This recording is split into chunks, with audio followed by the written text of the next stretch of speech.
மா, இன்னைக்கு நைட்டு என்னம்மா டிஃபன்? இன்றைக்கி பார்த்தீங்கன்னா தோசை டொமேட்டோ கோஜி மாதேஷ். ஓகேம்மா. ஸோ ஃப்ரெண்ட்ஸ், டொமேட்டோ கோஜி பண்ணுறது ரொம்ப ஈஸி. இப்போ பார்த்தீங்கன்னா ஒரு 10-15 சின்ன வெங்காயத்தை நல்லா பொரித்து வச்சுக்கோங்க.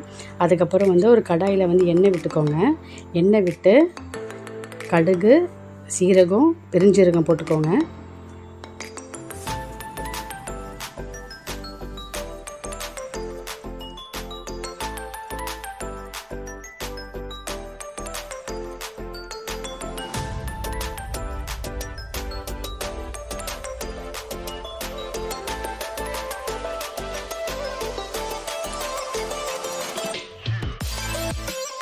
அதுக்கப்புறம் இது நல்லா பொரிஞ்சு வந்த உடனே உரித்து வச்ச சின்ன வெங்காயம், நல்லா ஃப்ரெஷ்ஷாக இடித்த இஞ்சி பூண்டு, அப்புறம் கறிவேப்பிலை போட்டுக்கோங்க. அதை போட்டு நல்லா வதக்கிக்கோங்க, நல்லா ஃப்ரை பண்ணிக்கோங்க.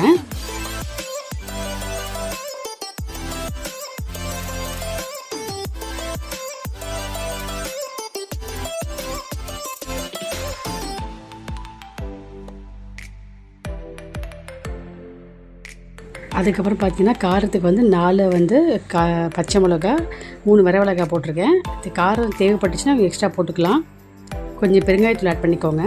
அதுக்கப்புறம் பார்த்தீங்கன்னா நல்லா பழுத்து தக்காளி ஆட் பண்ணியிருக்கேன். ஒரு 4-5 தக்காளி ஆட் பண்ணியிருக்கேன். அதையும் நல்லா ஃப்ரை பண்ணிக்கோங்க.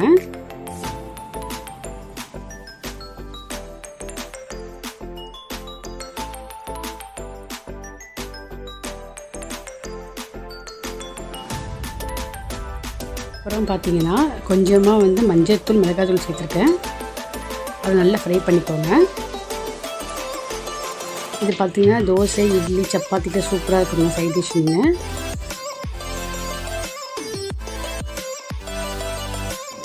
இது நல்லா ஃப்ரை ஆனவுடனே ஒரு சொம்பு தண்ணி விட்டுக்கோங்க. விட்டு நல்லா ஒரு 10 நிமிஷம் கொதிக்க விடுங்க. தேவையான உப்பு ஆட் பண்ணிக்கோங்க.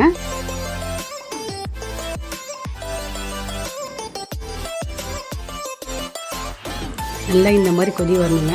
நல்லா இந்த மாதிரி கொதி வந்த உடனே தண்ணி கொஞ்சம் எக்ஸ்ட்ரா தண்ணி எடுத்து வச்சுக்கோங்க.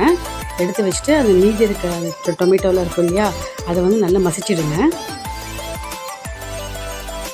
மசிச்சுட்டு அதுக்கப்புறம் அந்த தண்ணியெலாம் விட்டு நல்லா ஒரு கொதி விட்டுருக்கோங்க. விட்டுட்டு தோசையோடு சாப்பிடும் சூப்பராக இருக்குங்க.